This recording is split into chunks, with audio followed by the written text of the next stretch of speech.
Bonjour à tous. Aujourd'hui, nous allons parler de la chute de la maison Usher. Il s'agit d'une nouvelle fantastique écrite par Edgar Allan Poe et publiée en 1839.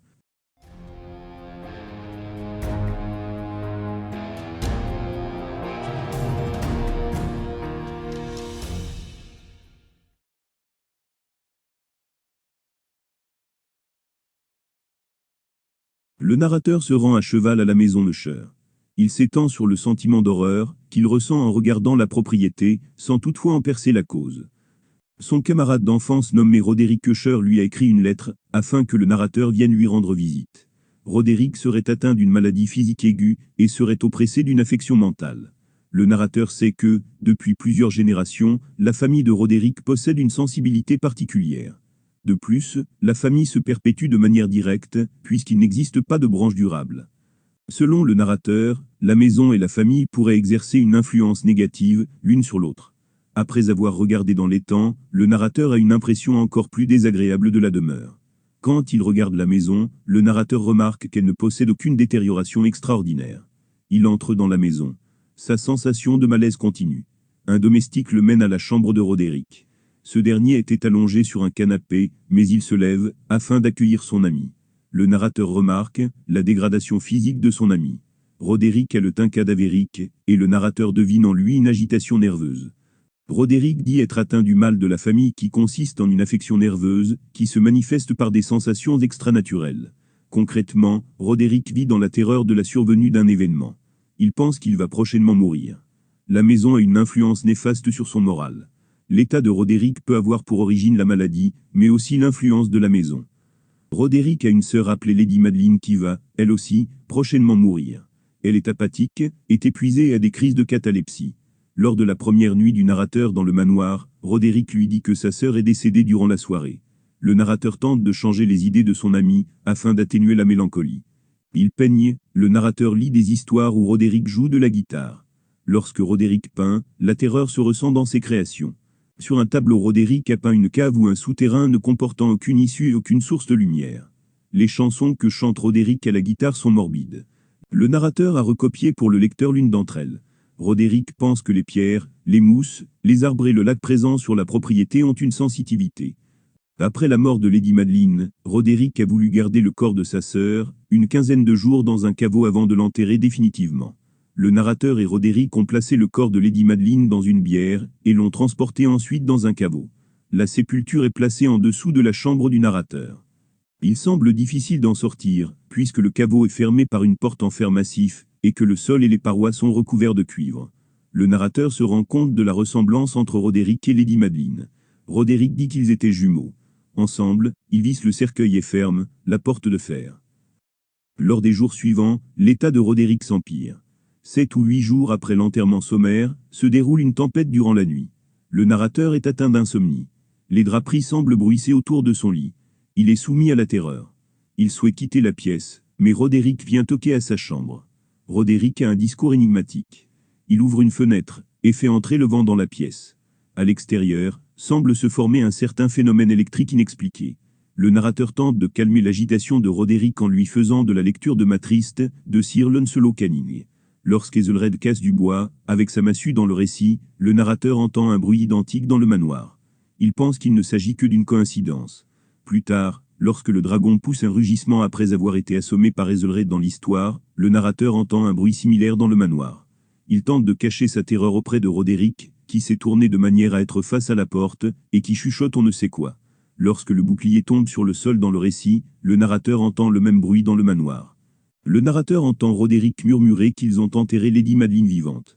Roderick le sait depuis plusieurs jours, mais il n'a pas osé en parler. Les bruits qu'ils viennent d'entendre correspondent à la sortie du caveau de sa sœur. Il sait que sa sœur est en train de venir à lui.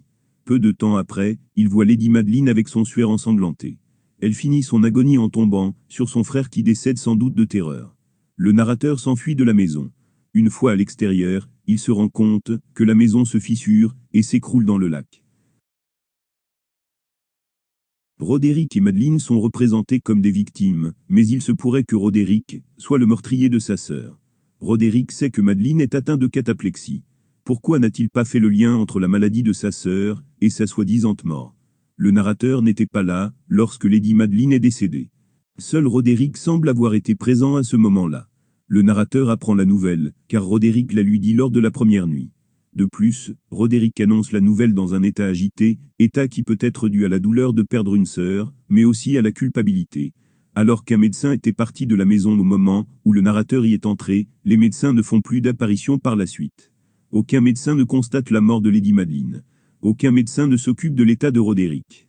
Lorsque le narrateur a aidé Roderick à transporter le corps de Madeleine dans la bière, il a constaté que la jeune femme n'avait pas de conscience. Cependant, était-elle morte, dans un état catatonique, ou bien avait-elle déjà été tuée par Roderick? L'aspect de la morte est étrange, puisque le visage est coloré, et qu'elle paraît sourire. Le narrateur dit que cela arrive ordinairement, chez les personnes atteintes de la même maladie que Madeleine. Cependant, cela peut signifier que la personne est encore vivante, mais bloquée dans son propre corps. Un autre fait étrange est que Roderick tient à ce que sa sœur reste un temps dans le caveau situé dans la maison, avant que son cercueil rejoigne le caveau familial. La raison est qu'il a peur que des hommes de science déterrent le cadavre et fassent des expériences sur lui. Cela peut être vrai. Cependant, si des médecins faisaient cela, soit ils pourraient découvrir que Madeleine est encore vivante, soit ils pourraient remarquer que Madeleine a été tuée d'une manière non naturelle. En cachant le corps dans le manoir, Roderick s'assure que ni l'une ni l'autre vérité ne seront découvertes. Laisser quelque temps, le corps de sa sœur, dans le caveau, permettra soit à la sœur de mourir réellement cette fois-ci, soit de donner au corps le temps de commencer la décomposition, et donc de cacher les preuves. Roderick prend beaucoup de dispositions, afin que sa sœur ne sorte pas de son caveau. Il cloue le cercueil, il l'enferme dans un endroit où les murs et le sol sont recouverts de cuivre, et où la porte est en fer massif. Le narrateur pense que ce lieu devait servir autrefois d'oubliette, tant il paraît difficile d'en sortir. Le plus surprenant se situe juste avant l'apparition de Madeleine. C'est à ce moment que nous apprenons que Roderick savait que sa sœur était vivante, et enfermée dans son cercueil depuis plusieurs jours. Roderick savait et pourtant, il n'a rien fait. Il se peut que Roderick ait fait venir le narrateur uniquement pour se servir de lui. Il avait besoin d'une personne, afin d'avoir un témoin de la mort de sa sœur. Roderick a pu inviter le narrateur à un moment précis de manière à ce que le narrateur puisse voir sa sœur, et lui signaler dans la nuit même son décès. Une mort si rapide semble impensable. Quelques heures auparavant, le narrateur a vu la sœur marcher. Elle n'était pas alitée, donc n'était pas au plus fort de sa maladie. Cependant, quelques heures plus tard, Roderick lui annonce le décès de sa sœur. La mort est arrivée bien trop rapidement. Le narrateur est dépeint comme une personne que l'on peut impressionner facilement. Par exemple, une maison un peu lugubre lui fait peur. Au cours de l'histoire, le lecteur le sent gagner par la frayeur. Roderick a donné au narrateur une chambre placée au-dessus du caveau, peut-être dans le but de sensibiliser ses nerfs. De plus, le narrateur aime aider les autres. Par exemple, il cherche à divertir Roderick, afin qu'il ne sombre pas dans la mélancolie. Le narrateur est capable de ressentir les choses, mais pas de donner des raisons à ce sentiment. Ainsi, il ressent un malaise devant la maison, mais il ne sait pas en définir les causes. Il sait que son ami va mal, et raccroche ce sentiment à différentes causes qui lui paraissent plausibles, car il les sait. Cependant, la cause de ce mal-être peut provenir d'une cause qu'il ne connaît pas, telle que les remords. L'empathie et la naïveté du narrateur servent Roderick, ce qui explique pourquoi Roderick s'est adressé spécialement à lui et lui a fait traverser une grande partie du pays. De plus, le narrateur ne semble pas avoir de connaissances en médecine, ce qui permet de facilement le duper. Puisque le narrateur vient d'un lieu éloigné, et qu'il n'a pas vu Roderick depuis longtemps, il ne connaît ni la région, ni réellement son ami. Ces éléments le transforment en personnage non averti et facilement manipulable. Il n'y a pas de raison pour que Roderick invite le narrateur dans sa maison. Roderick a écrit qu'il l'a fait venir, afin d'avoir un soulagement à son mal. Or n'importe qui d'autre aurait pu faire l'affaire. Pourquoi faire venir un ancien ami, dans une maison que l'on sait hantée? Cependant, le fait que Roderick soit possiblement un tueur n'explique pas tout. En effet, une question que l'on se pose est comment Madeleine est-elle parvenue à s'échapper de son caveau? Pour cela, il faut casser le couvercle du cercueil et passer par la porte de fer. Grâce à la visite du narrateur dans le caveau, nous savons qu'il n'y a pas de lumière. Il semble impossible qu'une personne parvienne à s'enfuir du caveau sans aucune aide. Surtout que l'action se passe rapidement. Un seul bruit est entendu pour l'ouverture du couvercle, un seul bruit est entendu pour la lutte sur le cuivre et un seul bruit est entendu pour l'ouverture de la porte. Madeleine est dans le caveau depuis 7 à 8 jours, ce qui signifie qu'elle aurait dû être affaiblie par la faim et par la soif, ou plus probablement être morte. De plus, avant d'être mise dans le caveau, Madeleine était malade, ce qui rend encore plus improbable sa sortie de la sépulture. La sœur est-elle une rescapée miraculeuse, ou est-elle un être surnaturel? Une autre question est comment Lady Madeline savait-elle que son frère ne se trouvait pas dans sa chambre, mais dans la chambre de son ami? Plusieurs éléments sont présents, afin de faire disperser l'idée d'un meurtre. Il y a tout d'abord le cadre. La propriété est effrayante de l'extérieur, mais aussi de l'intérieur. La première chose que le narrateur rencontre en arrivant sur place est la maison. Celle-ci est décrite comme un être vivant. Les fenêtres semblent avoir des yeux et la bâtisse semble vivante, comme si elle était un monstre. Le narrateur s'attarde longuement sur la description de la maison, trop longuement peut-être. La nature et la maison semblent ne former qu'un. La fongosité attaque les pierres. Les arbres sont manchots. Le lac est effrayant et reflète la maison. Un autre décor donnerait un sens tout autre à l'histoire. Un autre élément visant à effrayer le lecteur, et où le narrateur est l'histoire familiale. La famille Usher semble damnée. Aucune branche de la famille n'est durable, ce qui doit signifier que peu après une naissance, les parents doivent décéder. Le narrateur nous raconte que les membres de la famille ont une sensibilité sans vraiment expliquer quoi que ce soit.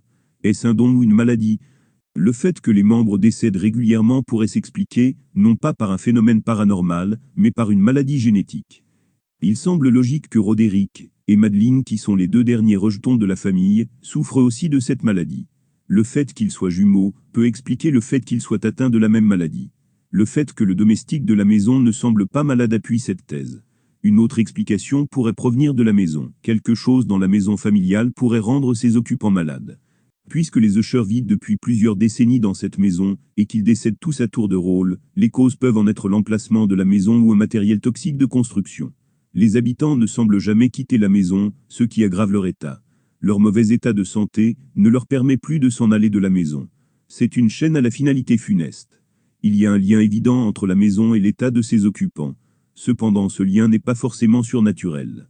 En effet, une personne malade peut laisser à l'abandon sa maison et son jardin, car elle n'a pas la force de les entretenir. Lorsqu'à la fin de la nouvelle, la maison s'effondre, cela peut être dû à la fissure, mais aussi à la mort des deux derniers représentants de la famille. Le titre La chute de la maison Usher fait référence à la chute de la demeure, mais aussi de la chute de la famille. Puisque Roderick et Madeline n'ont pas d'enfants, la lignée s'arrête après leur mort. D'autres causes peuvent être reliées à la chute de la famille telles que l'inceste ou l'opium. On peut se questionner sur le sens de la causalité. Est-ce la maison qui a influencé les personnages, ou est-ce les personnages qui ont influencé la maison?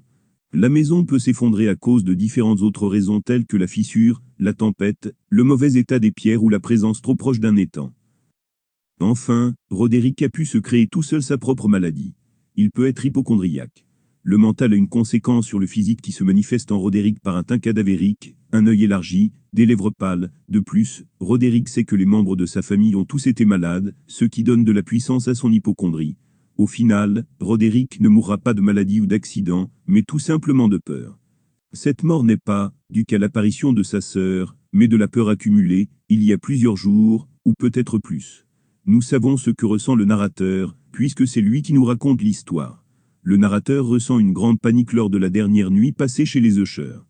Nous nous doutons que cette peur est ressentie depuis plus longtemps par Roderick, et que celui-ci la ressent encore plus intensément. Lors de la dernière nuit, Roderick est dans un tel état qu'une apparition lui a causé sa mort. Dans cette nouvelle, la peur repose sur ce que l'on attend. Roderick sait qu'il va prochainement mourir, et que sa sœur va venir le trouver. La peur peut aussi provenir de quelque chose d'inattendu, comme c'est le cas avec le jeune Pesker, mais cette peur est moins pernicieuse et moins destructrice. C'était l'œuvre d'un furieux coup de vent, mais derrière cette porte se tenait alors la haute figure de Lady Madeline Usher, enveloppée de son suaire. Il y avait du sang sur ses vêtements blancs, et toute sa personne amaigrie portait les traces évidentes de quelque horrible lutte. Pendant un moment, elle resta tremblante vacillante sur le seuil, puis, avec un cri plaintif et profond, elle tomba lourdement en avant sur son frère, et, dans sa violente et définitive agonie, elle l'entraîna à terre, cadavre maintenant et victime de ses terreurs anticipées. Je m'enfuis de cette chambre et de ce manoir, frappé d'horreur. La tempête était encore dans toute sa rage, quand je franchissais la vieille avenue. Tout d'un coup, une lumière étrange se projeta sur la route, et je me retournai pour voir d'où pouvait jaillir une lueur si singulière, car je n'avais derrière moi que le vaste château avec toutes ses ombres. Le rayonnement provenait de la pleine lune qui se couchait, rouge de sang, et maintenant brillait vivement à travers cette fissure à peine visible naguère, qui, comme je l'ai dit, parcourait en zigzag le bâtiment depuis le toit, jusqu'à la base. Pendant que je regardais, cette fissure s'élargit rapidement, il survint une reprise de vent, un tourbillon furieux. Le disque entier de la planète éclata tout à coup à ma vue. La tête me tourna, quand je vis les puissantes murailles s'écrouler en deux. il se fit un bruit prolongé, un fracas tumultueux, comme la voix de 1000 cataractes, et l'étang profond et croupi placé à mes pieds se referma tristement et silencieusement, sur les ruines de la maison Usher.